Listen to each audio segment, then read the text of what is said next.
If you feel like you've taken the Mimic Pro sound library as far as you can, I'm going to show you how you can use some really simple tips to help expand your sound options on the module without having to purchase any sample packs or hold out hope for unreleased expansions. Let's get to it.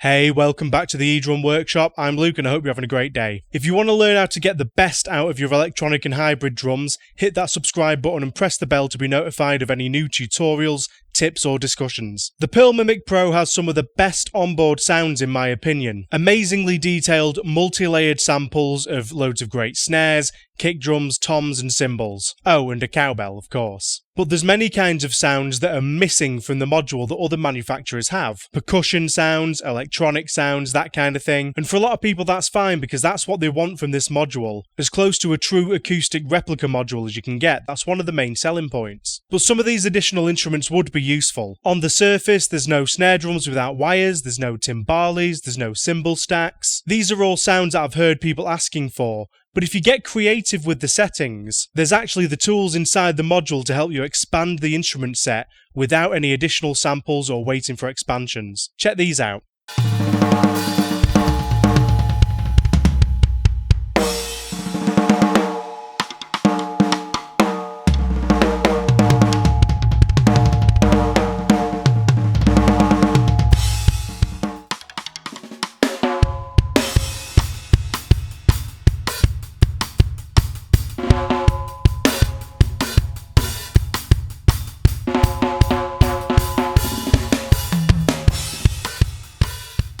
These sounds have all come from getting creative with snare layers, the kit instrument assign tab on the trigger settings, some EQ, microphone level adjustments and playing with the ASR settings, i.e. the attack, sustain and release settings that control the sample's beginning, duration and tail. So I'll talk you through how I got to these sounds with some of these lesser known features of the module, and hopefully this will give you some new ideas to take away and see what you can create. So this first sound is one that I've probably seen most requested, a snare without the wires on. My approach to attaining these sounds is to look at what elements make up the character of the sound that you're trying to recreate, and then sort of work backwards from there to find the appropriate samples. So a snare without its wires on sounds a little bit like a tom, but typically with a bit more attack, maybe a bit more of a focused sound, less of that sort of doom sound, if you get what I mean. So I gathered that I'd need to layer sounds here. Fortunately, the snare is one of the sounds that you can layer on the module, so we're off to a good start.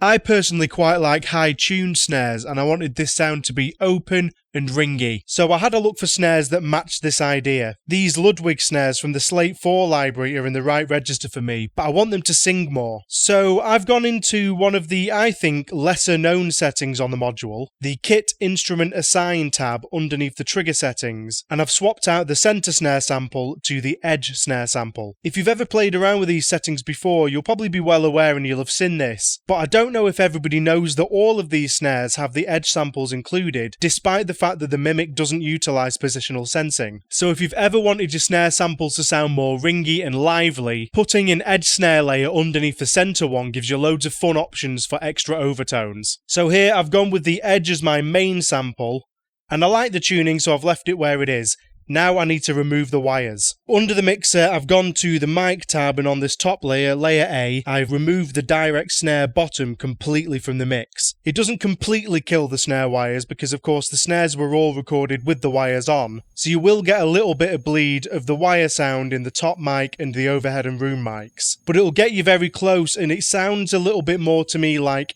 sympathetic snare wire buzz rather than actual snare wire sample. And then to help take care of that a bit more, I've gone over here into the EQ and I've done a cut on the highest frequencies. Now you've got to strike a balance here because it will dull the sound out a bit overall. So if you don't mind a little bit of the wire sound, feel free to leave that in. But I'm going to show you in a minute how to make up for the loss of this frequency with the next sample layer. I've also chosen to use the rimshot side articulation on the Kit Instrument Assign tab, as this gives us the same effect that we've used for the center on the rim shots. And here's how this sounds alone.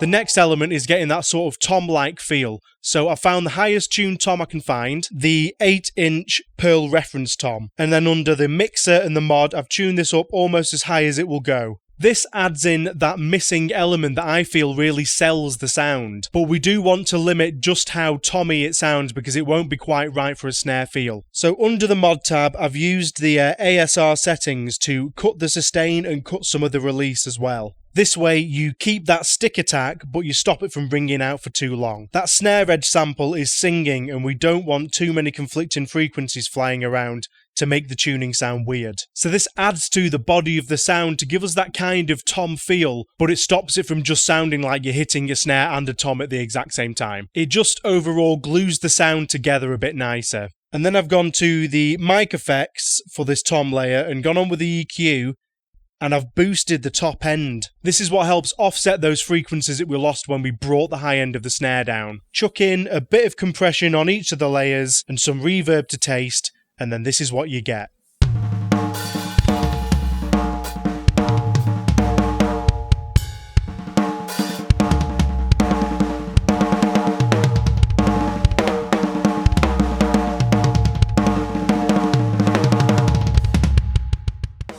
The next two sounds are reasonably simple and they're quite similar to the process that I used here, so I won't spend too long on them. They are this high poppy reggae style snare,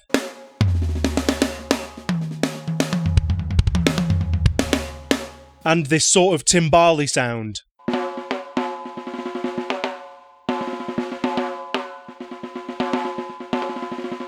These have both been made utilising snare edge samples too. The Reggae Snare is using the centre sample from the Pearl 5-inch snare, then it's using the snare edge layer from this 6.5-inch deep snare from the Stephen Slate 4 samples. So like I say, it's quite similar to the other process, but instead of using a snare edge and a tom layer, we're using a snare centre and a snare edge layer. Then we're tuning these high and we're drenching them in a large reverb. This gives me plenty of big ringy overtones. I've brought down the snare wires on both of them too, and you're going to get lots of pop and a big open reverb. I've also set my snare up with a Roland BT1 on the rim for the cross stick sound, and I've sent that to the reverb too. For the timbali, there's a couple of approaches you can use. The sample on this kit is a single sample because you can only use one layer for the auxiliary pads. So I'm using the same edge snare layer as I did on the snares off sample, tuning it very high and dousing it in reverb. Once again, I've brought up the direct snare top microphone in the mix and I've got rid of all of the bottom. This sells the sound really well and it's very functional, but I've done another version with an extra snare layer to give it a bit more dimension. It's not entirely necessary, but if you wanted to use the timbali as like the main snare sample on your kit, it gives it a little bit of extra pop. It sounds pretty cool, so I thought I'd show you them back to back.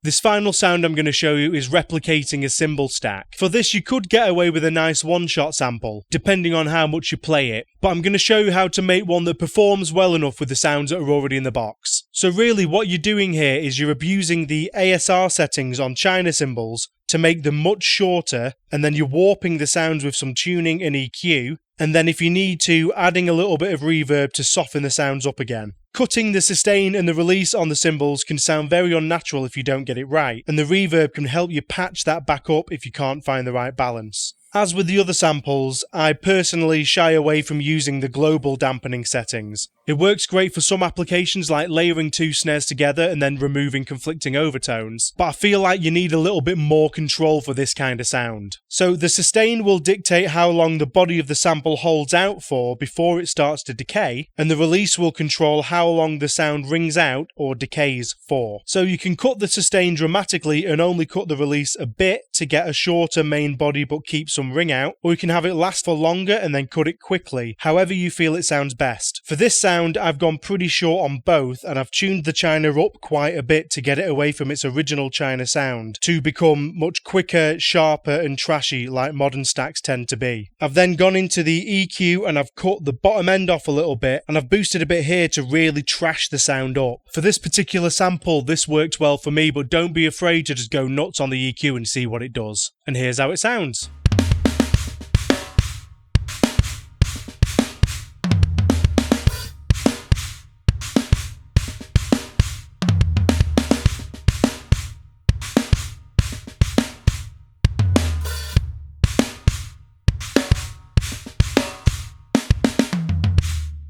There's a multitude of other sounds that you'll be able to make if you just take these core ideas of breaking a sound down into its parts and finding the right elements to rebuild them. It's a really good exercise to help you improve your sound design skills. If you get used to picking sounds apart this way, you can spot new ways of repurposing them all the time. I'm going to be releasing a few more videos as I discover different sounds myself, so stay tuned for those. The next one's going to be focusing on making acoustic samples from the Mimic sound more electronic. You've probably played with one-shot electronic samples on Roland modules before, maybe you've imported some into the Mimic yourself, and maybe you've even seen my tutorial video on how to layer and blend electronic samples to make them more playable. But I'm going to take this one step further with the Mimic. You're going to get multi-layered, brilliantly responding electronic kicks, snares, toms and cymbals from the sounds that are already in the box. I've also discovered a really cool trick with the Mimic that I've not seen anybody else talking about. I'm going to drop a short video about it soon because it's really going to take sound design to the next level. So subscribe to make sure you don't miss those. Be sure to check out any of the other videos on the screen. Hit the like button if this has helped you and share it with any other Mimic Pro owners you know. Let me know down in the comments what sounds you want to create. I'll see you in the next one. Cheers.